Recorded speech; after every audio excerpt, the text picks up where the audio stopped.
Lección 3, para martes 11 de julio. Participar del poder de la resurrección. En los versículos restantes de la reseña, Efesios 1, 20 al 23, Pablo amplía la tercera temática de conocimiento que espera que el Espíritu Santo infunda en los creyentes. La inmensidad del poder de Dios que Él ejerce en favor de ellos. Comienza señalando dos eventos de la historia de la salvación como las principales ilustraciones del poder de Dios. Número 1, la resurrección de Jesús de entre los muertos. Y número 2, la exaltación de Jesús al trono cósmico. ¿Cómo se expresa el poder de Dios mediante la resurrección de Jesús? Efesios 1, 19 al 20 dice: y cuál la supereminente grandeza de su poder para con nosotros y la operación del poder de su fuerza, la cual operó en Cristo, resucitándole de los muertos y sentándole a su diestra en los lugares celestiales. Filipenses 3, 8 al 11 dice: y ciertamente aún estimo todas las cosas como pérdida por la excelencia del conocimiento de Cristo Jesús, mi Señor, por amor del cual lo he perdido todo y lo tengo por basura para ganar a Cristo y ser hallado en Él, no teniendo mi propia justicia, que es por la ley, sino la que es por la fe de Cristo, la justicia que es de Dios por la fe, a fin de conocerle y el poder de su resurrección, y la participación de sus padecimientos, llegando a ser semejante a Él en su muerte, si en alguna manera llegase a la resurrección de entre los muertos. La resurrección de Jesús es una creencia innegociable de la fe cristiana.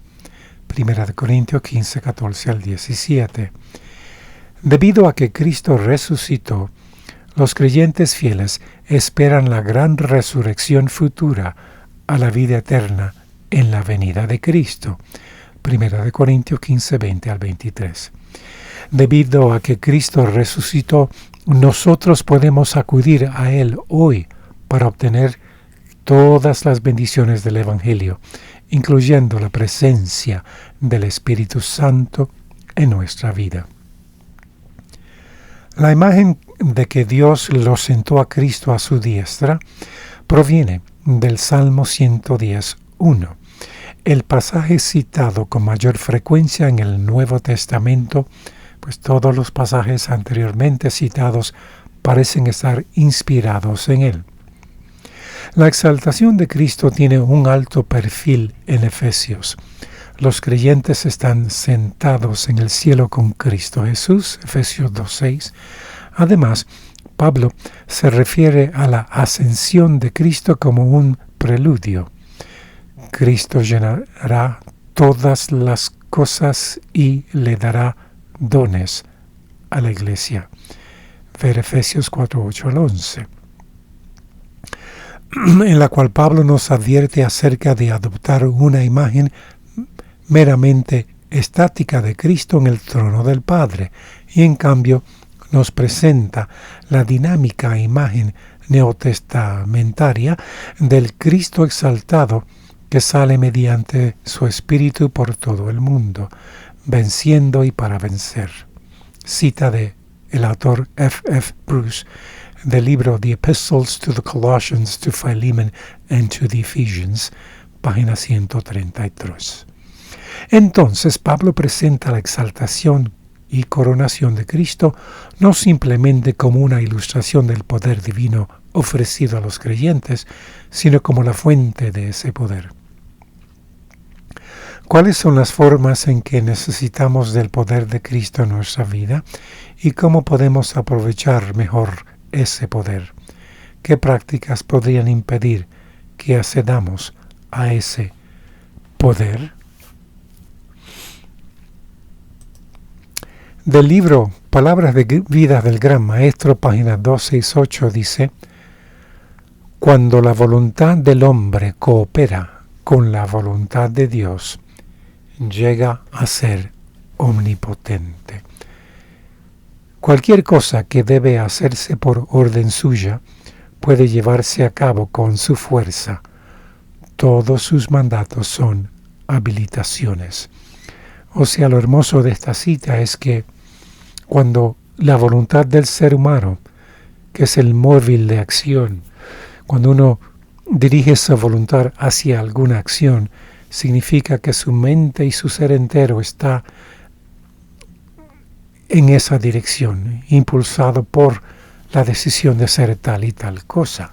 Cuando esa voluntad coopera con la voluntad de Dios, o sea, dice: Señor, mi voluntad la pongo a tu voluntad y quiero hacer lo que tu voluntad sea para mi vida, entonces se llega a hacer una combinación en la cual llega a ser omnipotente. O sea, no hay nada que el ser humano, con respecto a su vida cristiana, no puede hacer con el poder ilimitable que viene de Dios por poner su voluntad con la voluntad de Dios. Entonces, todos sus mandatos son habilitaciones.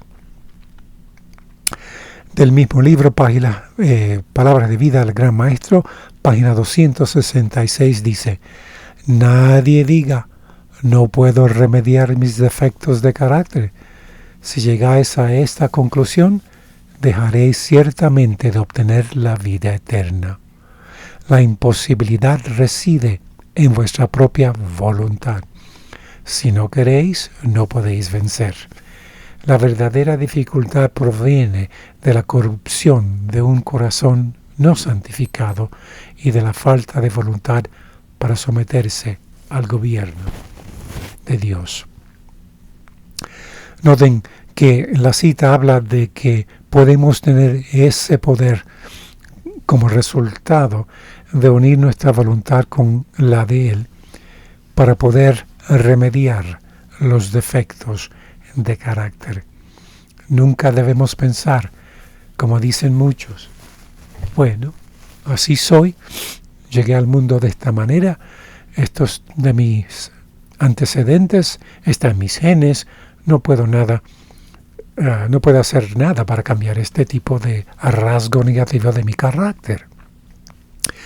Pero acuérdense que la cita dice: si llegáis a esta conclusión, dejaréis ciertamente de obtener la vida eterna. Porque, hermanos, el asunto del proceso de la redención y salvación hacia la vida eterna es un proceso en el cual nos lleva a cambiar nuestros caracteres de cómo éramos en Cristo, o más bien cómo éramos antes de Cristo, a una nueva criatura que refleja la imagen de Cristo. Y en ese proceso tenemos parte nosotros con nuestra voluntad humana y el esfuerzo humano. De la revista Signs of the Times, 6 de junio de 1892, dice: si el alma no está atraída a Cristo, es porque la voluntad no se ha colocado junto a la voluntad de Dios, sino se ha vinculado con la del enemigo. Si el hombre coopera con Dios, Dios obrará en él para hacer su bien placer, y el ser humano obrará su propia salvación con temor y temblor. Varios aspectos que hay que aclarar de esta cita. El hecho es que cuando estamos nuestra voluntad unida a la de Cristo, el ser humano queda atraído a todo aspecto de la vida de Cristo. Y como resultado, si el hombre entonces coopera con Dios, Dios hace su parte divina que el hombre no puede hacer por sí misma, y es de obrar en Él para hacer su bien placer y transformarnos a su imagen. Y en este sentido cooperamos con Dios para obrar nuestra propia salvación con temor y temblor, como dice Filipenses 2:15. O sea, no es que nos estamos ganando la vida eterna por nuestro propio obra y esfuerzo, sino que estamos continuando el proceso de ser salvados, como dice Efesios 2:8, de la penalidad del pecado y de tener que vivir siempre en la prisión de pecados habituales. Entonces, ya que hemos sido liberados y perdonados del poder del pecado, entonces tenemos que seguir viviendo en ese contexto de libertad, más bien de libertad del poder del pecado en la vida. Y en eso es lo que se refiere a seguir obrando nuestra propia salvación con temor y temblor. Que tengan un día hermoso al ver que podemos apropiarnos del poder que levantó a Cristo en la resurrección de la muerte. Nosotros podemos ser levantados de la muerte, del poder del pecado en la vida, por el mismo poder, al unirnos a la voluntad de Dios. Que tengan un día muy bendecido.